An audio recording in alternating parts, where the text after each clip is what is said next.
dicintai Tuhan Yesus. Shalom. Berjumpa lagi dengan saya Santi di channel Santi Santoso. Pada situasi dan kondisi sekarang di mana banyak kita mendapatkan sharing orang yang begitu jenuh, tinggal di dalam rumah, tidak bisa keluar karena diliburkan atau meliburkan diri dari segala aktivitas di luar. Maka ini adalah salah satu membuat kita jadi boring. Saudaraku dan saudaraku yang dikasihi, janganlah kita hopeless, tawar hati. Mari kita semua membaca bersama dari 2 Korintus bab 4 ayat 16 sampai dengan 18, dilanjutkan bab 5 ayat 1 sampai dengan 10. Mari kita baca bersama-sama. Sebab itu kami tidak tawar hati, tetapi meskipun manusia lahir ria, kami semakin merosot. Namun manusia batinia kami dibaharui dari sehari ke sehari. Sebab penderitaan ringan yang sekarang ini mengerjakan bagi kami kemuliaan kekal yang melebihi segala-galanya, jauh lebih besar daripada penderitaan kami. Sebab kami tidak memperhatikan yang kelihatan, melainkan yang tak kelihatan. Karena yang kelihatan adalah sementara, sedangkan yang tak kelihatan adalah kekal. Karena kami tahu bahwa jika kemah tempat kediaman kita di bumi ini dibongkar, Allah telah menyediakan suatu tempat kediaman di surga bagi kita. Suatu tempat kediaman yang kekal yang tidak dibuat oleh tangan manusia. Selama kita di dalam kemah ini, kita mengeluh karena kita rindu mengenakan tempat kediaman surgawi di atas tempat kediaman kita yang sekarang ini. Sebab dengan demikian kita berpakaian dan tidak kedapatan telanjang. Sebab selama masih diam di dalam kemah ini, kita mengeluh oleh beratnya tekanan. Karena kita mau mengenakan pakaian yang baru itu tanpa menanggalkan yang lama, supaya yang fana itu ditelan oleh hidup.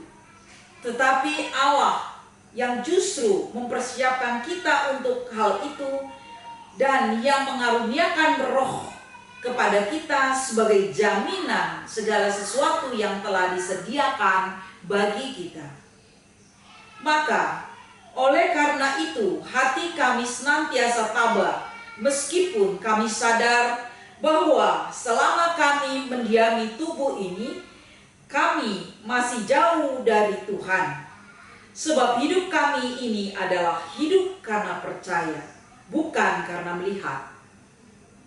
Tetapi hati kami tabah dan terlebih suka. Kami beralih dari tubuh ini untuk menetap pada Tuhan. Sebab itu juga kami berusaha, baik kami diam di dalam tubuh ini maupun kami diam di luarnya, supaya kami berkenan kepadanya. Sebab kita semua harus menghadap takhta pengadilan Kristus, supaya setiap orang memperoleh apa yang patut diterimanya sesuai dengan yang dilakukannya dalam hidupnya ini, baik ataupun jahat. Saudaraku dan saudariku yang dicintai Tuhan, kita semua pasti pernah mengalami dibaptis, baik itu baptis masih bayi, baptis kita kecil, dewasa, maupun baptis kita tua. Kita pun pernah mengalami yang namanya krisma. Bahkan kita semua, Anda dan saya, mengalami baptisan roh. Sekalipun kita secara lahir semakin merosot saat ini karena merasa tidak adanya banyak aktivitas di dalam keseharian kita, karena kita biasa melakukan aktivitas. Namun secara batin kita diperbaharui dari keseharian kita. Setiap kita di dalam mengalami masalah, sementara akan menghasilkan bagi kita suatu kebahagiaan abadi dan jauh lebih besar kalau dibandingkan dengan masalah ataupun kesusahan itu sendiri. Karena apa, saudara-saudariku yang dikasihi Tuhan? Karena satu, kita mempelajari satu persoalan yang mungkin bagi kita berat, tetapi setelah kita melewati masalah itu, maka ada sesuatu yang kita dapat, yang kita diberikan oleh Tuhan di dalam segala sesuatu, yaitu kebahagiaan yang abadi, yang jauh lebih besar. Saudaraku, ya enggak sih?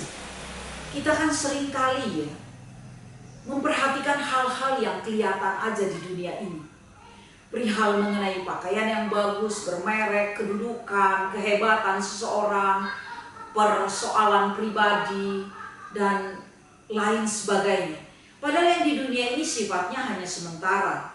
Walaupun kita semua tahu, tetapi tetap senang merasakannya. Betul enggak? Memperhatikannya, bahkan kita enggan untuk membuangnya itu jauh-jauh. Selama kita terus masih melihat di dalam diri kita, maka kita selalu akan mengeluh, merasa seluruh masalah kita, seluruh persoalan kita begitu berat, dan kita merasakan bahwa itu adalah yang paling berat. Karena apa? Karena kita selalu melihat orang lain lebih baik, sehingga kita merasakan sendiri ditekan oleh perasaan itu sendiri. Maka akan membuat kita seringkali kita rindu untuk melihat keluar, seperti kita kepengen melihat keluar ke jendela, kita kepengen keluar dan kepengen tahu sesuatu. Disitulah rasa keinginan, kerinduan kita. Kita rindu untuk melihat keluar dan ingin sekali menikmati, merasakan yang ada di luar, yang Allah telah sediakan untuk kita semua. Sebuah rumah di surga dengan isinya yang penuh dengan kebahagiaan kekal. Tetapi kerinduan hanya suatu kerinduan yang ingin digapai, namun aktualitasnya kita suka lupa bahwa kita tidak masuk ke rumah itu. Tetapi yang kita tuju itu semakin jauh di luar rumah itu. Sebab dengan demikian kita berpakaian dan tidak kedapatan telanjang. Sebab selama kita masih diam di dalam tubuh kita, maka kita terus tertekan. Karena kita mau mengenakan pakaian yang baru, tetapi kita enggan menanggalkannya. Kita enggan melupakan untuk yang lama tersebut, supaya yang fana itu tertelan oleh hidup. Allah lah yang justru mempersiapkan kita semua untuk hal itu dan mengaruniakan roh kepada kita semua sebagai jaminan segala sesuatu yang telah disediakan. Oleh karena itu, hati kita selalu merasa kuat dan tabah. Kita semua tahu dan sadar, saudara-saudariku yang dikasihi Tuhan, selama Anda dan saya masih tinggal di dalam tubuh ini, kita semua masih jauh dari Tuhan. Mengapa Anda dan saya bisa tabah? Karena orang-orang yang senantiasa selalu merasa hidupnya seperti sekarang, banyak sekali orang yang ketakutan dengan masalah virus ini, sampai begitu dibesar-besarkan. Dan begitu ketakutannya, mereka melihat bahwa kalau mereka sudah menjadi ODP, mereka begitu lebih takut. Maka akibatnya adalah mereka akan menjadi PDP, yang dimana karena ketakutan itu membuat imun mereka menjadi lemah. Dengan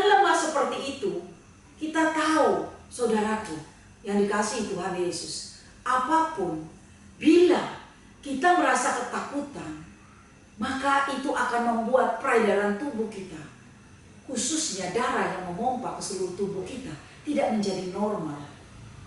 Dan itu membawa suatu imun di dalam tubuh kita menjadi lemah. Maka dengan gampang segala sesuatu penyakit pun menyerang kita. Kalau sudah seperti itu, kita berpikir bahwa itu masalah itu besar sekali untuk kita. Masalah itu berat sekali untuk kita. Sebab hidup kita ini sekalipun ada masalah, maka kalau kita percaya, karena kita percaya menjalankan kasih yang sesungguhnya dengan pengikut petunjuk-petunjuk Allah diberikan kepada kita melalui putranya, Tuhan kita Yesus Kristus Sang Juru Selamat. Maka di dalam hal ini kita harus melakukan aspek-aspek yang membuat kita bahagia kekal. Ada beberapa hal sebagai berikut. 1. Percaya. 2. Jangan kita tawar hati. 3. Jangan melihat sesuatu yang kelihatan. 4. Apa adanya. 5. Jangan berpikir ingin mengejar, tetapi lakukan dengan perbuatan nyata. 6. Ingat, selalu kita lahir dalam keadaan telanjang. 7. Ikut merasakan di sekeliling kita ada rasa empati, ada rasa peduli. 8. Ikuti perintah Allah. 9. Rasakan dan nikmati kemuliaan Allah. 10. Kita selalu bertobat. Kita selalu mawas diri. Kita selalu introspeksi diri. Dan kita mohon pengampunan kepada Tuhan. Percaya seperti kita tahu awal mulanya. Bunda Maria waktu itu baru bertunangan dengan Yusuf.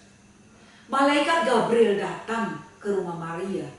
Ia berkata, "Salam, hai engkau yang dikaruniai, Tuhan menyertai engkau." Maka terkejutlah mendengar perkataan itu. Dan Maria tidak mengerti maksudnya. Jika saudara-saudariku membaca itu, terdapat di Lukas 1. Bab 1 ayat 26 sampai dengan 36. Di sana dikatakan, sampai Yusuf pun yang merasa belum melakukan, bagaimana dia bisa mengandung? Sampai akhirnya Yusuf pun galau. Ya, tetapi dia dikuatkan dan dia percaya bahwa Bunda Maria mengandung adalah Roh Kudus. Sehingga Yusuf terus mendampingi Maria dan mau menikah bersama Maria. Karena percaya Bunda Maria membawa kandungannya dengan begitu bersukacita. Oleh karena itu, saudara, saudari yang dicintai Tuhan, sebagai anak-anak baik, anak-anak terang, anak-anak yang diam di dalam rumah Tuhan dan di luarnya, supaya kita semua berkenan kepadanya. Maka kehidupan ini dijalankan dengan penuh kepercayaan dalam melangkah sesuai dengan citranya. Karena kita semua harus memperoleh, dan kita semua juga menghadap tahta pengadilan Kristus, supaya setiap orang memperoleh apa yang patut diterimanya sesuai yang dilakukannya dalam hidupnya ini, baik hidupnya yang baik ataupun yang jahat. Saudara-saudariku terkasih, kita sering sekali mendengar dan kita sering membaca, kalau seseorang sudah hopeless dan berputus asa, Seringkali tanpa dia sadari. Kadangkala karena dia merasa jalannya sudah buntu, dia merasa bahwa itu yang paling terberat di dalam hidupnya. Kadang hanya persoalan sepele, kadang hanya persoalan tidak lulus, kadang hanya persoalan kegagalan, kadang hanya persoalan, macam-macam persoalan yang dianggapnya persoalan itu sangat besar dan ia tidak mampu menghadapi itu. Saudaraku, jikalau kita semua masuk dan yakin bahwa Allah Bapa yang senantiasa memberikan kekuatan, Dia menyediakan rohnya kepada kita, kekuatan dan percaya sekalipun kita tidak melihat, maka semuanya itu akan digenapi dan akan ada jalan keluar.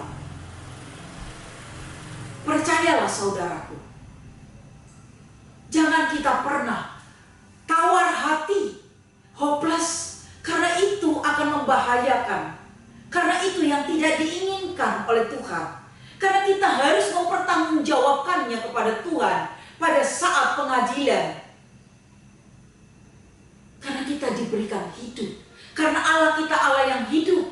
Karena Allah kita yang senantiasa hidup. Percayalah saudara, di dalam kehidupan ini, sekalipun setiap kita mempunyai persoalan, sudah dikatakan oleh Allah bahwa persoalan kita tidak akan melebihi daripada kemampuan kita. Di sana sudah di garis merah dan benang merah itu sudah tertera.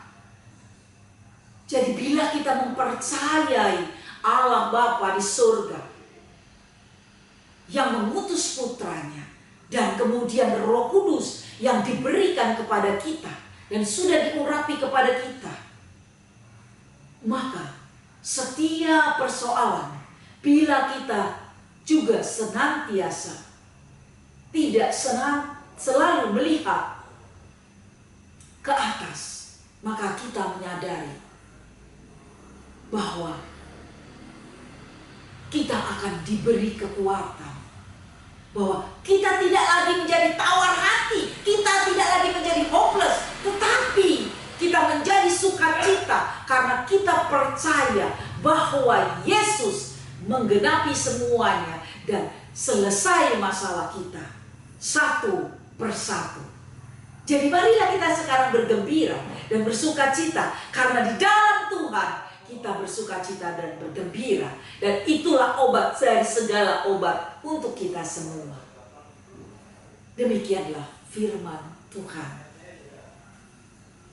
Mari saudaraku yang dikasihi Tuhan Yesus, pada saat ini saya mengajak saudara-saudariku, kita satukan hati, kita berdoa kepada Tuhan.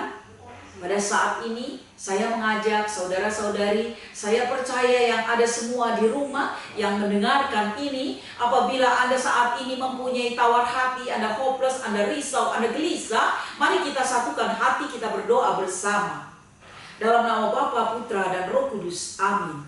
Allah Bapa, Putra, dan Roh Kudus, pada saat ini hamba-Mu meminta kepadamu, dengan kuasa Roh Kudus, curahkanlah kepada mereka.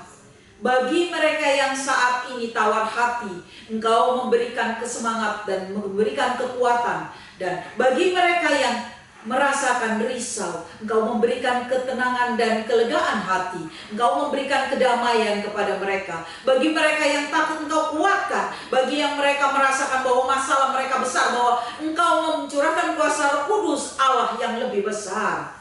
Dan biarlah semua mereka mengalami di dalam kuasa Tuhan Yesus dan kuasa Roh Kudus yang dicurahkan kepada mereka semua. Mereka boleh mengalami sukacita, damai, sejahtera di dalam kemuliaan Tuhan kita Yesus Kristus, kini dan sepanjang segala masa. Terima kasih Tuhan, lingkupi mereka. Kami serahkan mereka semua di dalam nama-Mu. Engkaulah Allah kami, yang kami muliakan, yang kami sembah, yang kami puji, dan yang kami agungkan. Terpujilah Engkau kini dan selama-lamanya. Turunkan berkat-Mu Tuhan kepada mereka semua, biarlah mereka boleh mengalami damai dan sejahtera di dalam nama Bapa, Putra, dan Roh Kudus. Amin.